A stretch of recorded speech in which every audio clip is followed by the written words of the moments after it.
নমস্কার, আমি শিমলি কর্মকার। আজকে আমি কথা বলতে চলেছি আমাদের দৈনন্দিন জীবনে ব্যবহৃত হয় যে লেবু, সেটাকে নিয়ে। লেবু আমাদের জীবনে, দৈনন্দিন জীবনে খুব প্রচুর প্রচুর পরিমাণে আমরা ব্যবহার করে থাকি।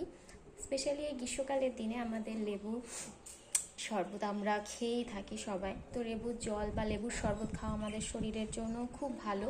দেন এই লেবুর মধ্যে থাকে সাইট্রিক অ্যাসিড, যেটা আমাদের শরীরকে প্রচুর পরিমাণে রোগ থেকে মুক্তি দেয়, আমাদের স্কিনের গ্লোয়িংনেস বাড়িয়ে থাকে, আমাদের স্কিনে যে কোলাজেন থাকে সেটার ইলাস্টিসিটি ক্ষমতাকে বাড়িয়ে তোলে, আমাদের কিডনি স্টোন হলে সেটা প্রতিহত করতে সাহায্য করে থাকে।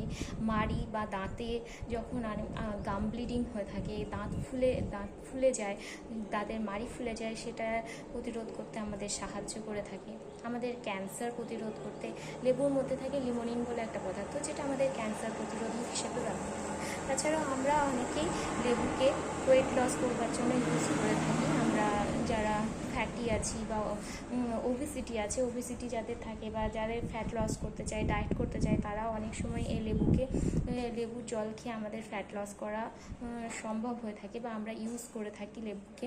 দেন রোগ প্রতিরোধক হিসেবে আমরা এটাকে ব্যবহার করি।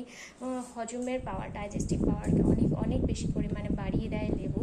আর তাছাড়াও অনেক সময় ডক্টররাও আমাদেরকে বলে থাকে যে যখন গলায় কাশি হয় বা খুসখুস করে, তো লেবুর ড্রপস খেতে বা লেবুর সিরাপ খেতে আমাদেরকে অ্যাডভাইস করে থাকেন। তো আমাদের দৈনন্দিন জীবনে লেবু একটা অপরিহার্য একটা পদার্থ হিসেবে ব্যবহৃত হয়।